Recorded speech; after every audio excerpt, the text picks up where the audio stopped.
scholars. This is Ms McIlvain over at Archway Glendale. I'm so glad you could join me today.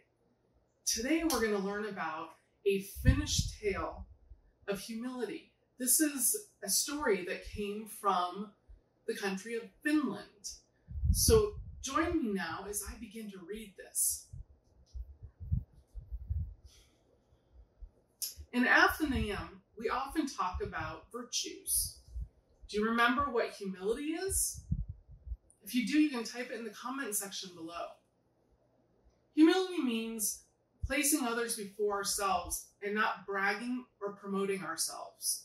It means doing our best just because it is our best, not because we receive praise and recognition for it. Today, I'm going to share a story from the country of Finland. Finland is a northern European country near Norway and Sweden. If you look right now closely at your screen, you'll see a map. Finland's in the center of it. And it's northwest of Russia up to the left. And then down to the left, or a little bit southwest of Finland, is Sweden and Norway. And Finland's located off of the Arctic Ocean and also off the Norwegian Sea. Every country has its own traditions and tales, and often those stories help us think about virtues and how we can be the best versions of ourselves. As I read, I want you to think about who in the story shows humility and how it is rewarded. The Princess Mouse, a Finnish folktale retold by Francesca Morgan. Once there were two brothers who were sons of a farmer. As they grew, it was time for them to marry. Their father said, "Boys, you have come of age, and it is time for you to reach out and find yourself a wife. In our family, we have our own way of choosing a bride." The younger son, Mikko, listened with honor and respect to his father's request. The older son haughtily replied, "I know, father. You've told us before. We must cut a tree down, and the way it lands is the direction in where we find our bride." The father nodded and told them they must walk in the direction that the tree pointed until they found a sweetheart. That was a tradition they would follow. The older son already had a sweetheart and also knew how to cut a tree to make it fall in the direction he wanted. That was his plan. The brothers went to cut their trees. Mikko did not have a sweetheart, so he thought he would try to cut a tree and aim it into the town. However, when he cut the tree, it did not land pointing towards the town, but towards the forest. His older brother laughed and teased him. "Oh, Mikko, maybe we'll find a fox or a bear to marry." Mikko ignored his brother's jests and went walking in the direction his tree pointed. Mikko walked and walked. He walked for hours through the forest, not finding a single soul. Just as he was about to give up, he saw a little cottage. He went into the cottage, hoping to find his sweetheart. To his disappointment, there was no one in the cabin. The cabin had been deserted. As he turned to leave, Mikko said, "I guess this was a waste of my time." Suddenly, he heard a small voice say, "Maybe not." He turned back again to see who spoke. On the old table was a little furry mouse. "Did you say something?" he asked the mouse. The mouse replied, "Why don't you tell me your name and what you came looking for?" Mikko, a respectful young man, felt the polite thing to do was to answer, even if it was a little mouse talking. He said, "My name is Mikko, and I came looking for my sweetheart." "I'll be your sweetheart," squealed the little mouse. "But you're only a mouse," said Mikko.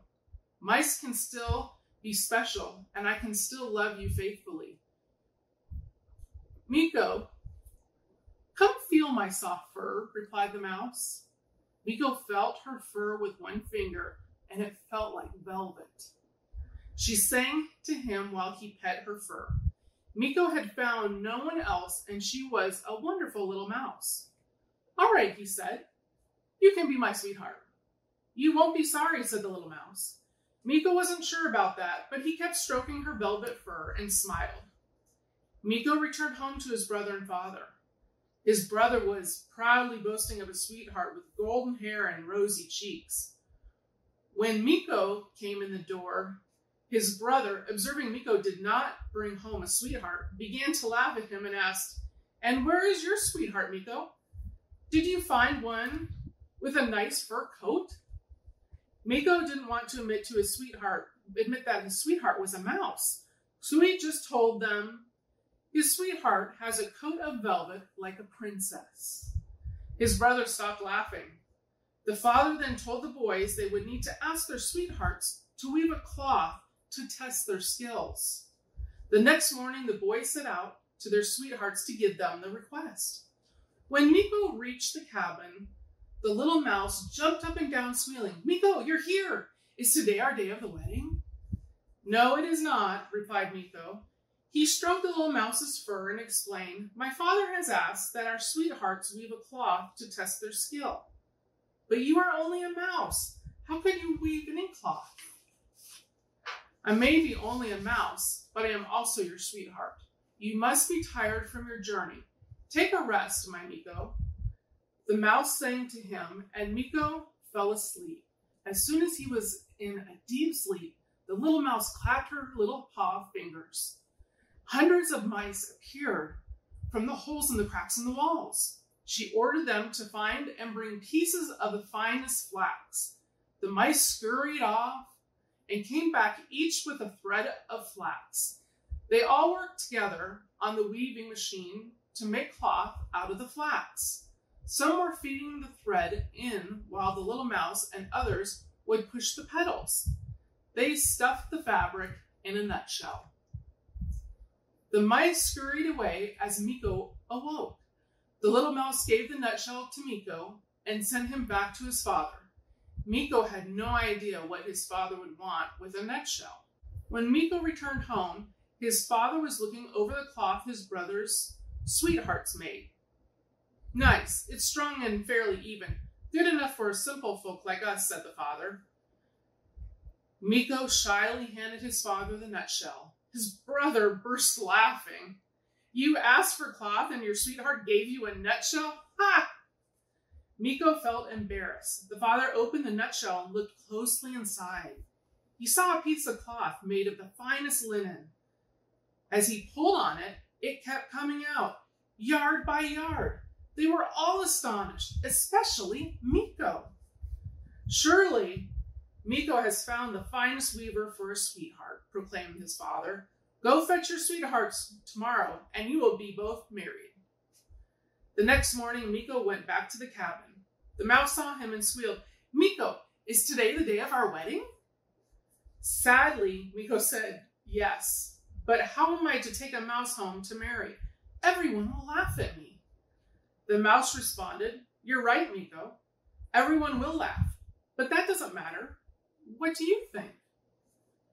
Miko thought how the mouse loved him and cared for him. He responded, "Let them laugh.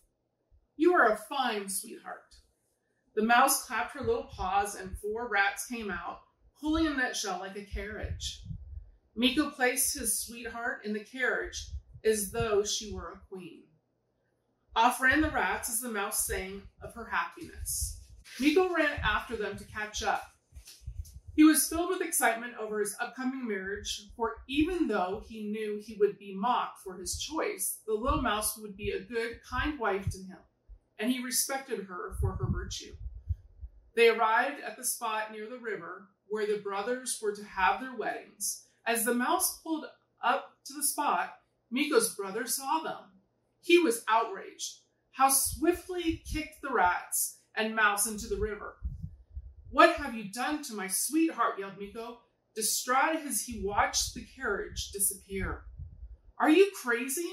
It was a mouse," yelled his brother. "You have killed her. She really was my sweetheart, and I loved her." Miko went to attack his brother, but the shouts of his father stopped him. "Miko, look!" Everyone turned and looked down the river as 4 black horses and a carriage emerged from the water. The people gasped in astonishment. as the horses rode up to the spot where Mikko was. A beautiful princess opened the door of the carriage and said, "Mikko, aren't you going to help me down?" Mikko was stunned. "Were you the little mouse?" Smiling, the princess said, "I was. An evil witch had cast a spell on me, and the only way it could be broken was have one brother that wanted to marry me and one brother who wanted to kill me." Mikko's father gave them a grand wedding. When Mikko and his princess bride returned to the cabin in the woods, it was no longer a cabin, but a castle with hundreds of servants. Later, when Mikko and the princess had sons, can you guess how they chose their brides? We often call it pride, don't we? When we're thinking of what's important to us and not thinking about others. Which character do you think acted in this way? You can type it down below in the comment section. Mikko and his brother had very different ways of acting, but Mikko was willing to put aside his pride and act rightly. His humility was rewarded with a gift of a lovely and kind princess to share his life with. I hope you enjoyed the story from Finland.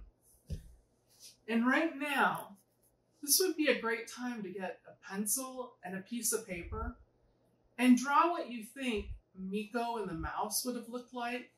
You can share that with your family. If you like, you could give it to your mother or father and they can make a copy and send it to me. I would love to see your pictures.